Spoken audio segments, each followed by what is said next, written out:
समजा वर्षातनं आपण त्याला लेक्चरला तर नाही बाबा तो आलाच पाहिजे, पण कमीत कमी एक दिवस राष्ट्रीय सणाला तरी यायला पाहिजे. कारण शिकेचा झाली आता परत वेळ तुम्ही त्यांना हे करा वाटलं काय असेल पण आज त्यांना जरा अडवणार नाही, त्याचे कॉमी रोड होतील. आता काय होतं की जवळजवळ आपल्याकडे 985 विद्यार्थी आहेत. 985 मध्ये जर 200 विद्यार्थी जर तुझ्या राहत नसेल तर काय करायचं सांगा बरं.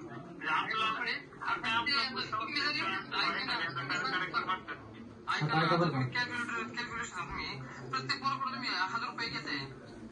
1000 घेतले तर आपण जेवढे पैसे होते त्यांच्यासाठी खर्च होतो. तुम्ही म्हणले 1000 घेतले, तुम्ही पण म्हणले 1000 घेतले, पण ते त्यांच्यासाठी खर्च होते. नाही तुम्ही काय म्हणले की बाबा तुम्ही 1000 घेतले, बरोबर. तुम्ही काय म्हणले की बाबा 1000 घेतले. समजा मी तुम्हाला म्हणलं की समजा 1000 रुपये घेतले, हे त्यांच्यासाठीच खर्च होते. बरोबर मी घेतले म्हणलो नाही ना की आम्ही 1000 घेतले म्हणून. ह्यात काय सांगता तुम्ही? तुम्ही काय म्हणताय की त्या विद्यार्थ्यांच्याकडनं समजा तुम्ही जर 1000 विद्यार्थी 1000 रुपये घेतले, समजा 1800 विद्यार्थी असतील तेवढे पैसे म्हणतात. तर मी तुम्हाला काय म्हणतोय, समजा जर घेतले 1000 तर त्याचे पैसे त्यासाठी वापर होते. दाखवा तुमची नोटीस दाखवा मला किती. हे काम करणार तिथे 100 केलेले 1000 बरोबर का? 100 ठराविक टाक, 100 नको टाकू, ठराविक टाक. ठराविक काय असेल ते, कारण 100 रुपयासाठी कोणत्या फोन करून सांगते ना किंवा काय नाही. ठराविक कर डायरेक्ट तिथं 1000 ठराविक रक्कम घेतली.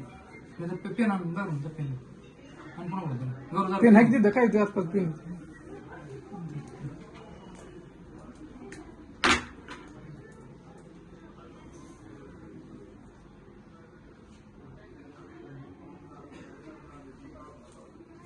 पण ती काल पोरं आली होती त्यांना आपण बसून बी दिलेले. काही मला वाटतं 4 जण आली होती ना. रोड एक होता आणि ते 2-3 आणि आता काय करतो मी, आमचं असं म्हणणे तुम्ही जेवढं परवडचं घेतलंय ना तेवढे मागे देऊन टाका पैसे.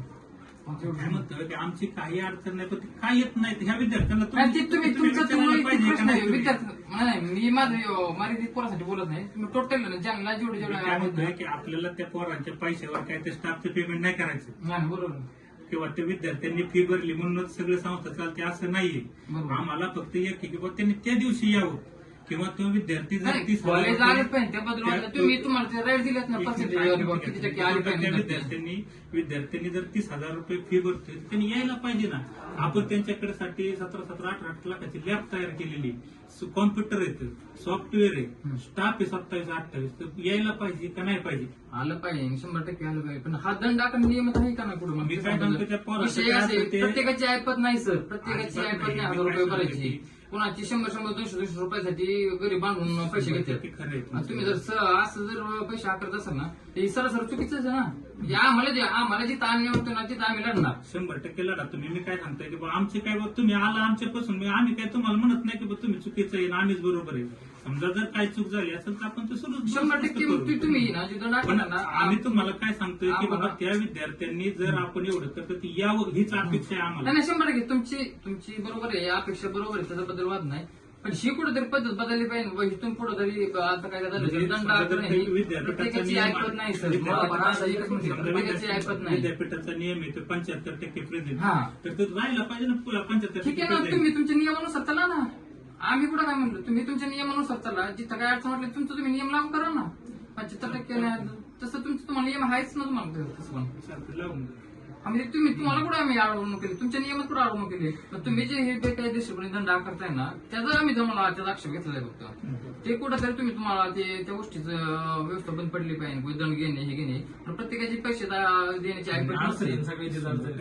मी काय सांगतो तुम्हाला की बाबा जे काय आहेत विद्यार्थी ते काल आले होते तुमच्या कानगावचे, तुमचं काल बोलणं आपलं झालंय. आणि कानगावपुरतं नाही म्हणत मी अख्ख्या महाविद्यालयासाठी मी म्हणतो. सगळे जेवढे विद्यार्थी आलेले समजा एखादा म्हणलंच माझे लयच अडचणी आमच्या गावची पोरं असा विषय नाही. टोटल सगळ्या पोरांचं मी पण ह्या कॉलेजमध्ये शिकलेलो आहे.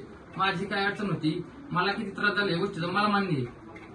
मला माहिती किती त्रास झाला या गोष्टीचा मला.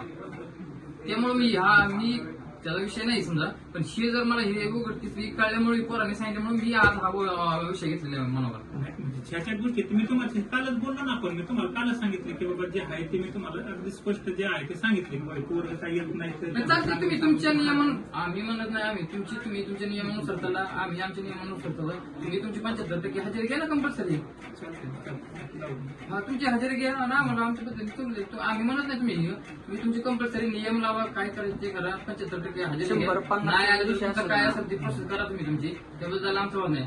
पण आमचा फक्त विषय बनतो की तुम्ही दंड आकारला का बाबा, त्याचा तो विषय. आणि किती जमा आकारला तेवढं फक्त आम्हाला लेखी स्वरूपात माहिती द्या, ते बघू बाकीचं काय कसं करायचं. आणि ते पण तुम्ही पैसे रिफंड करणार नाही बरं, ते पण सांगा मला. आणि ते ते पण तुम्हाला माहिती देतो, सगळं देतो. हा, ठीक आहे. मग आपण त्याला अर्ज द्यायला तुम्हाला आम्हाला पोच देतो तेवढे.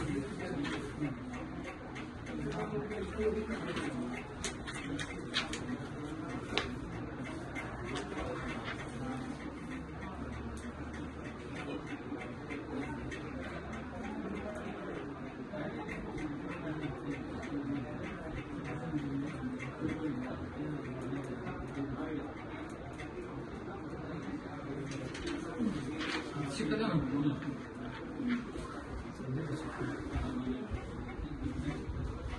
आणि